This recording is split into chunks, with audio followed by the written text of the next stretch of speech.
Suyuktуу Пайгамбар саллаллаху алейхи ва саллям мындай айткан экен.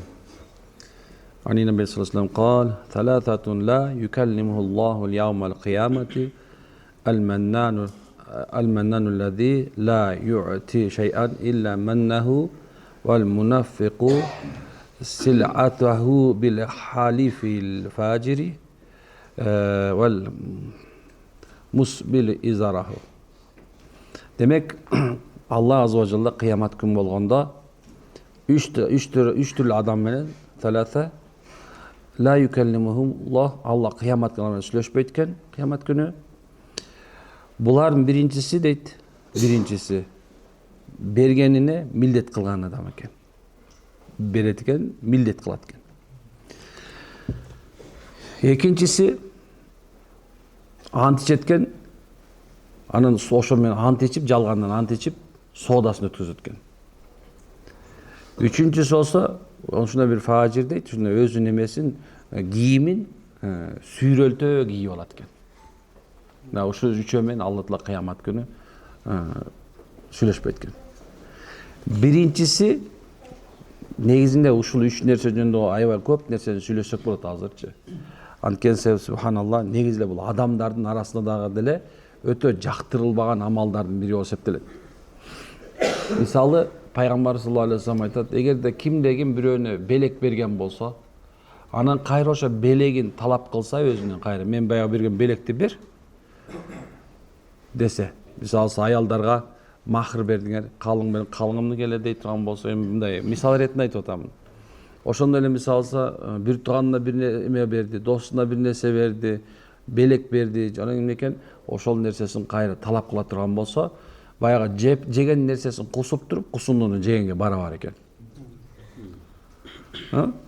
Ошол себептен мисалы экен эң чоң жаман нерсе бул милдет кылуу. Мен дайыма айтам, бөтөнчө эркектер, азыр ушундай эркектер пайда болуп кеткен, ошол аялдар дагы бар, өзүнүн күйөөсүнө, аялына кылган эмгектерин, кылган кызматтарын милдет кылышат.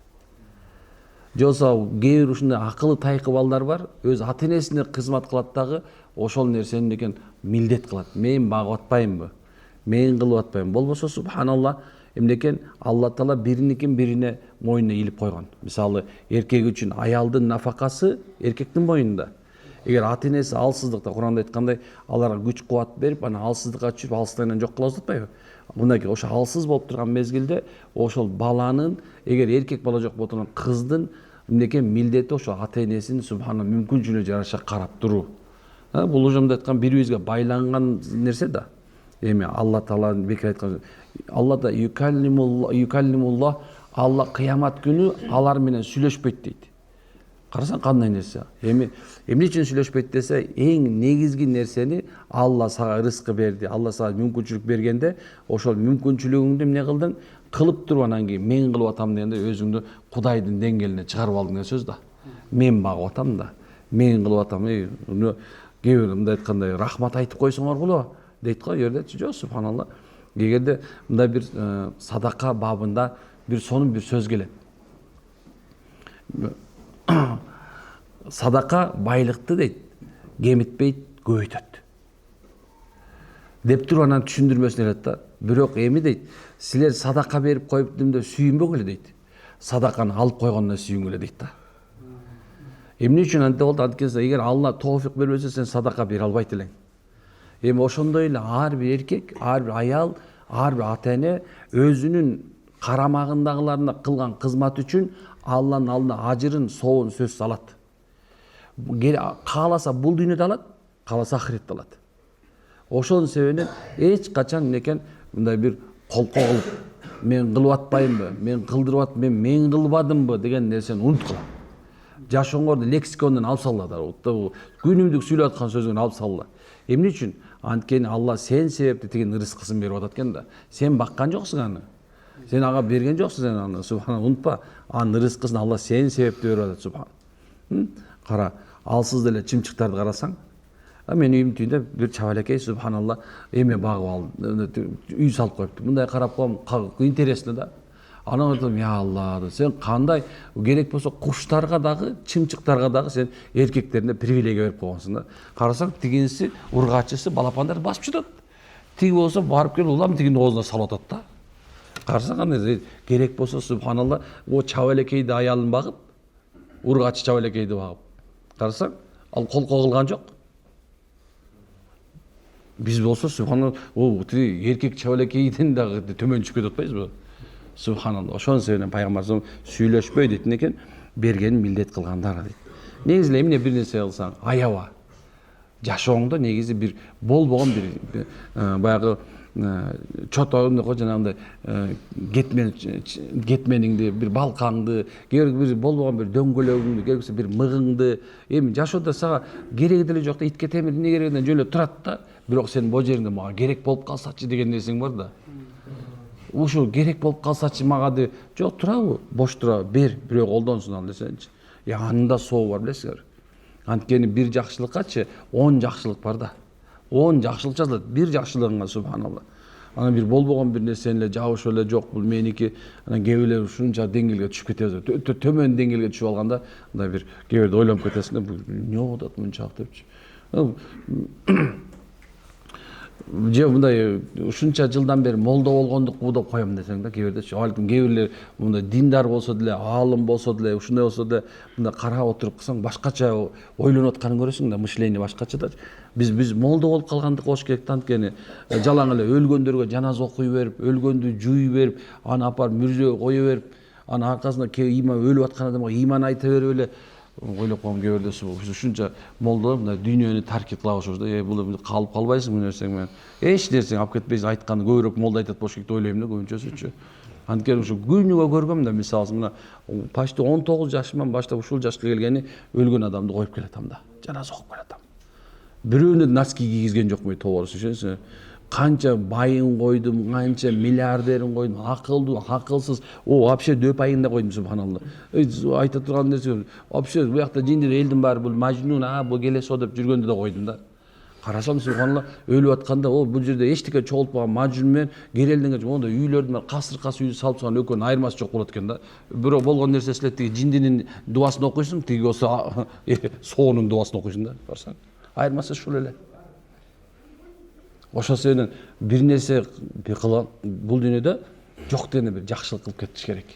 Мен биздин ата бабалар мындай кээ бирде туура айтканбы деп ойлоп коем да. Эркек киши мындай эмне кылыш керек?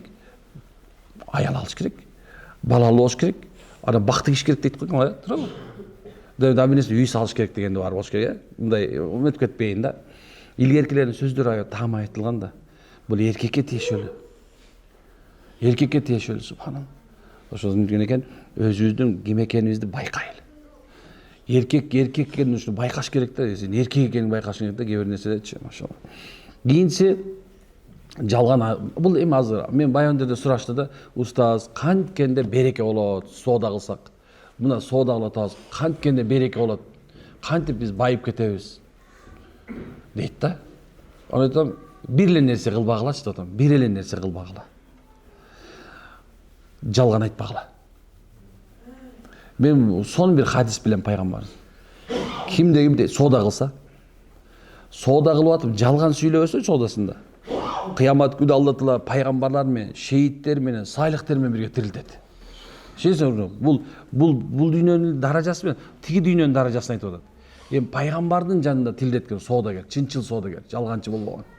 Мына көрдүм, бул жерде жалгандан азыр мисалысы бар. Мынча түшпөйсүңүз, дамлар өзүмө бир көп болсо бир 50 сом эле пайда түшөт дей берет го.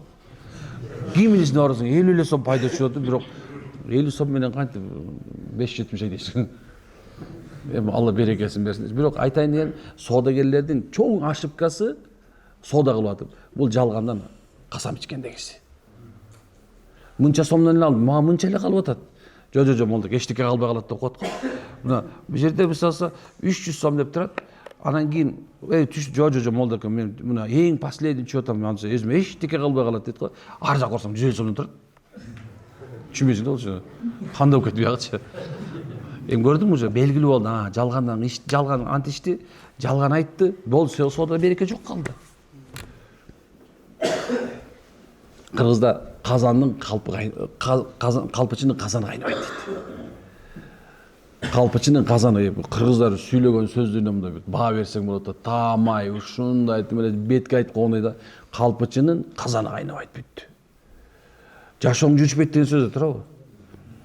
Анын таң калыштуу нерсени унутпагыла. Мына базарда иштегендер, мына ошол эле кайсы базарга кирип баратсаң, канча ряд боло турган болсо, канча бутик боло турган болсо, ошол жерде Алла Таала сени канча ырыскы жазган болсо, ошончону ала аласың. Жаныңда бирөө шым сатып атат, сен ошондой эле шымды сатып атасың. Бирок элдин баары тигиникинен алып атат, байкап атасыңарбы? Демек Субхану бүгүн ошонун рызкысы экен бүгүн. Сен ага көз артпай эле кой. Кабагың чүтүп, монтип келип, кетип баратканда менде деле бар деп эле кой. Эми пайгамбар салам бекер айтпаса керек. Эгер кимде ким бирөөгө куда түшүп койсо дейт. Бир кызга куда түшкөн болсо, анын үстүнө барып куда түшпөгүлө дейт. Бирөө соода кылып атса, анын үстүнө барып эмнеге соодалап аткан адамды өзүңө тартып, бир өзүңө тартпаган дейт. Бир тууган болгула, эй Кудайдын пенделери дейт пайгамбарыбыз. Бир тууган болгула дейт.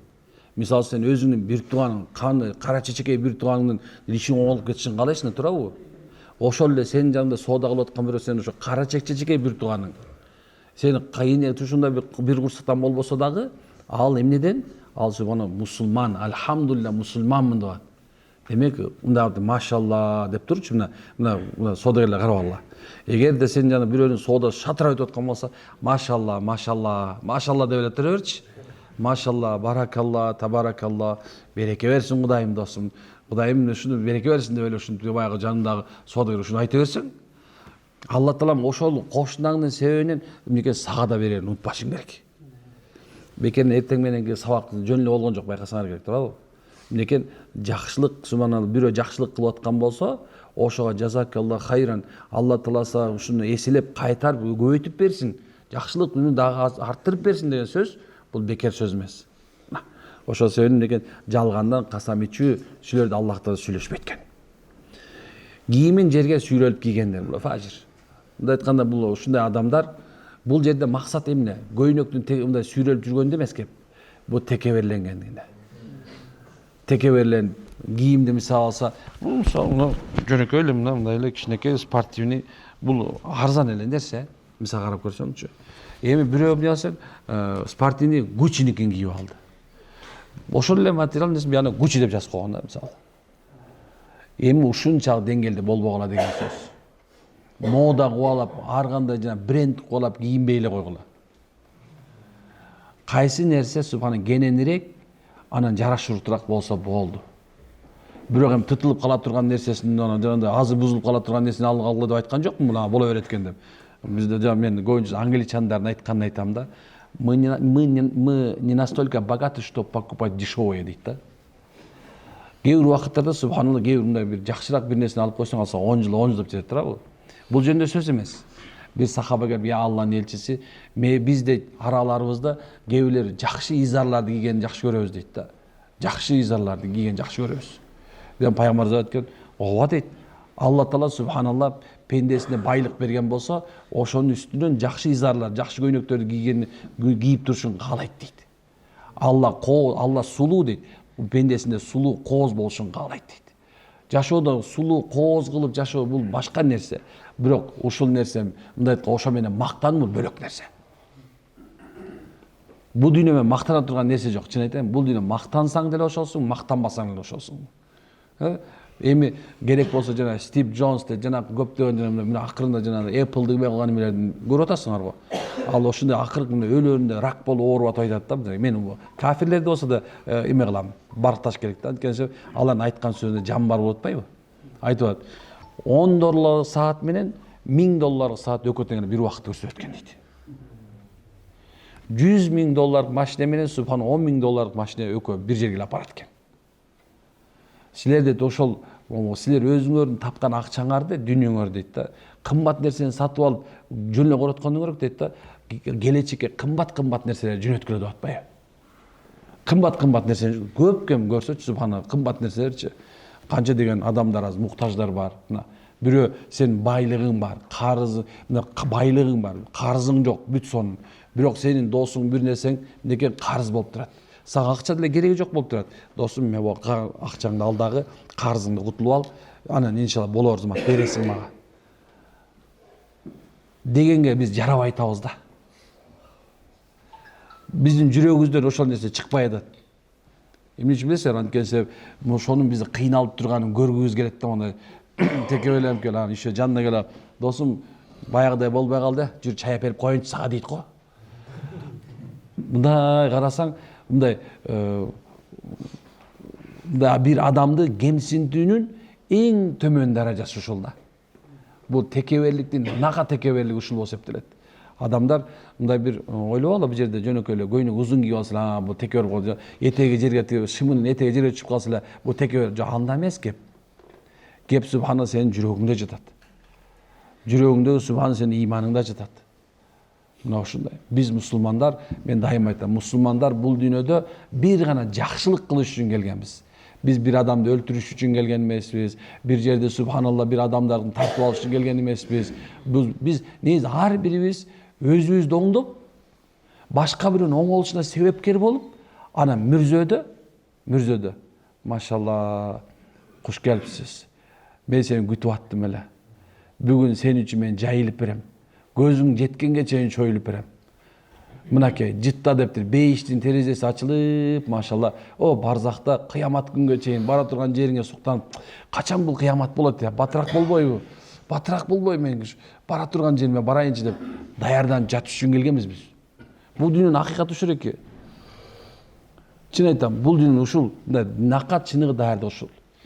Пайгамбар саллаллаху алейхи вассалам силердин араңарда эң акылдуусу дейт, бул ахиретине даярданган деп айтат.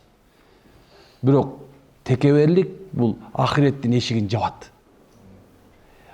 Текеберлик менменсинүү, өзүн мындай башка бирден артыгыраак көрүү, бул ахиреттин бейишке болгон эшигин жаап таштайт. Сен болду, бүгүндөн баштап шайтан менен кошо тозокко кете турганын бир жамаатына кошулдуң. Ошол себептен урмат берип турганым айтайын деген нерсемчи, эч качан колуңда болуп турган нерсе мактанбагын. Ал колдун кири, кыргыз элдер айткандай, мээнет жалпак, дөөлөт тоголок дейт. Бүгүн бар, эртең жок. Ошол себептен мактана турган нерсе такыр бөлөк. Мына ошон үчүн Алла Таала кыямат күнү ушул үчөөнө такыр көңүл бурбай туруп айтып аткан. Аракет кылабызбы иншалла? Анда баарыбыз аракет кылалы туугандар. Оңололу. Мына ушул жерден оңолуп кеткенге аракет кылалы. Бизге мындайды карап көрсөң, мага деле азыр 10 миң деп барып туруп абет кылып, шашпай батпадан кишилер көрүп коюп туруп кетип калсам болот, бирок жүрөк чыдабайт да. Бизде кээ бирде биздин оорубуздун себеби өзүбүз болобуз. Сен ооруп атышыңдын себеби сен өзүңсүң. Бир байке келиптир, үйүн сатыптыр $150,000. Канча доллар экен? $150,000 кээ бирибиз өмүр көрбөй да өтүп кетебиз. Чын айтам. Эми субханалла стресс болуп алыптыр. Эмне болду десем, мен саткандан кийин үй $160,000 болуп кетти. Буктабай калган. Кыйналып калган, калчылдайт. Күлкүм келет бир чети субханалла. Бир чети субханалла эме болсо, айтайын деген нерсемчи. Сенин ошо квартираң, сенин машинең, саткан нерсең, сени субханалла 1 секундтук өмүрүңө татыбайт. Кыргыздар сонун айткан. 1000 күндүк бейиштен 1 күндүк тирүүлүк деген. Бул дүйнөдө жашаган 1 күнүңө тете болбойт. Ошон үчүн бул дүйнө өзү стресс болгонго татыксыз. Чөдөсүздөр, бул дүйнө стресс болгонго татыксыз. Анын үчүн стресс болуп кереги жок. Ал максаты ошол эки. Ал табылыш керек, желиш керек, желип турган туалетке түшүш керек да. Кийилиш керек, тряпка болуш керек. Айдалыш керек, металлолом болуш керек. Жашалыш керек. Ида шамсу кубират болгондо жок болуш керек. Болду. А сен түбөлүктүү жашашың керек. Сен түбөлүк жашашың керек, субханалла. Чөтөсүңбү? Сен түбөлүктүү жашашың керексиң. Алланы таанып, Алланын ибадатын кылып, өкүмдү аткарып, анан бейиште İsa пайгамбардын жашында 33-төгүдөй болуп субханалла. Бияганы карасаң Абу Бакыр дамылда деп Абу Бакыр радиаллаху анху ал деле дамылда деп. Машалла. Биягында Усман кетип барат, биягында Билал, о Хабаши кетип. Карасаң красавчик бар тең, машалла.